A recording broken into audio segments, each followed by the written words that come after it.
Welcome back to the Boot Tragedies. The Saints went out and signed two defensive tackles. Obviously, we lost Shy Tuttle, David Onyemata to free agency. They both want to be ops, and play for the Panthers and the Falcons respectively. But we signed two new defensive tackles today. Kalen Saunders from the Kansas City Chiefs, a Super Bowl champ, just coming off a Super Bowl run with the Chiefs. And then you have Nathan Shepard, another defensive tackle who's played in the NFL for 5 seasons. All of those seasons have been with the Jets. And we'll talk about both of these guys. We'll start off with the Super Bowl champ, Kalen Saunders. Now, before the Saints even signed Kalen Saunders, I saw him on social media. The guy's 320 pounds, and he was doing a backflip. Now, that's crazy athleticism for a defensive tackle. At the combine, he ran 5 flat. I'm only bringing up his combine numbers because he's only 26 years old. He came out in the 2019 draft, so those combine numbers are probably, still kind of close. If he's like 30, 31, then the combine numbers from, 10 years ago would mean absolutely nothing. But at the combine, man, he ran a 5 flat, and at that size, that's pretty good. Also had a vertical jump of 30 inches. Obviously, he can do a backflip, so obviously he can jump. So the guy's an athletic freak. He's quick. He's fast. I've seen a couple highlights already. Haven't seen the game tape. Everybody's going to look good on the highlight tape. Let's just get that out the way. If you're going to watch a highlight tape, everybody's going to look like they're the best NFL player in the world. But the guy's athletic. The guy can move. It's a defensive tackle that we needed. Obviously, with the loss of Onyemata and the loss of Shy Tuttle, defensive tackle was a position of need, and the Saints filled that with Kalen Saunders. He was the 84th pick in the NFL draft, and honestly, for a defensive tackle, that's pretty good. To get picked in the 3rd round for a defensive tackle, that's usually where those guys go. The really good guys, can go in the 3rd round at that defensive tackle spot. Didn't really play his first couple years with the Chiefs, but this last season was his best season by far. He only played 40% of the snaps for the Chiefs, but he produced in those snaps. Had 48 tackles, 26 assisted, and 3.5 sacks. Now, we can compare those numbers to the guys that just left the Saints, and I want these numbers to be precise. Very precise. So I actually go to the correct number. He played 16 games, didn't start any games. Obviously, they have Chris Jones at defensive tackle for them, and they kind of run a 3-4, so it's only really, room for one guy. But he played 39% of the snaps for the Chiefs. 39%, that is the exact number. And obviously, he had a pretty good season in that backup role. 3.5 sacks, 48 tackles, 22 solo, 26 assisted, 3 tackles for loss, and 8 quarterback hits. And then we look like a guy, David Onyemata, who started all 17 games. He had 43 tackles, so he had less tackles. He had less tackles than this guy, and he started all 17 games for the Saints.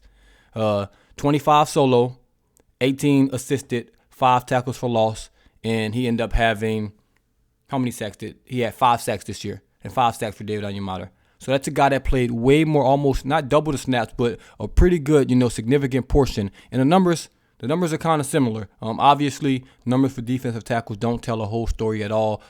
And we can compare him to Shy Tuttle while we're here. Now, Shy Tuttle, a guy that played, a closer percentage of snaps than him.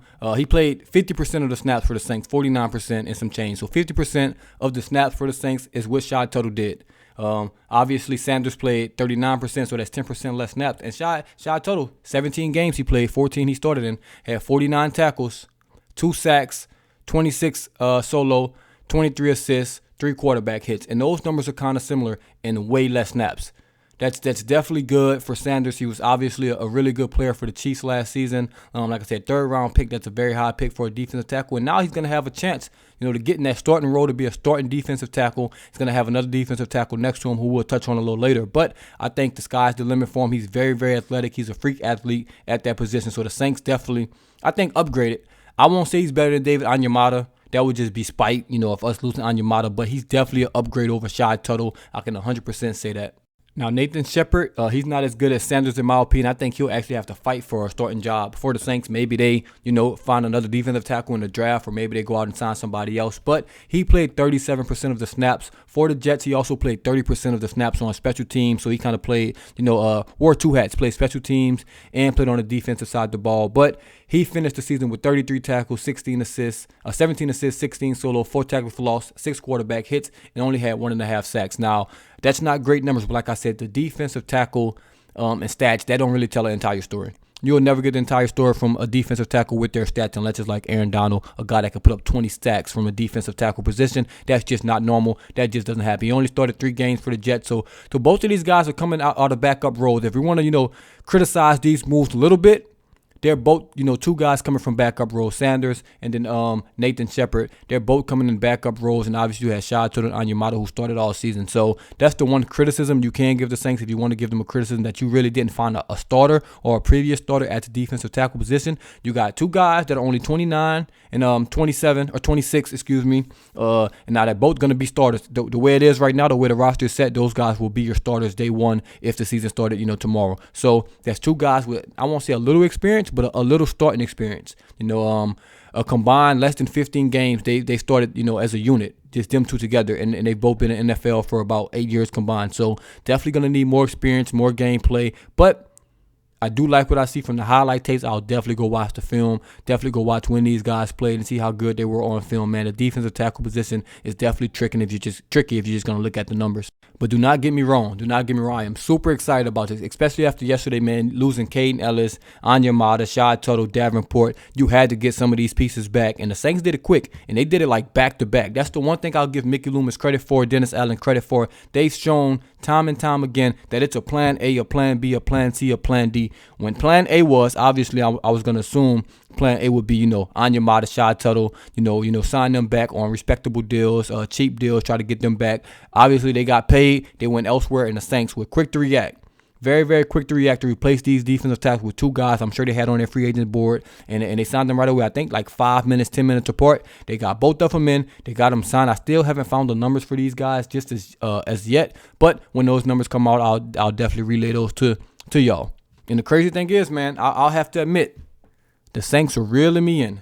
They are reeling me back in. This has been a very, very good offseason. Say what you want about Carr, whether you like him, hate him, love him. It's a good quarterback, and it's an upgrade.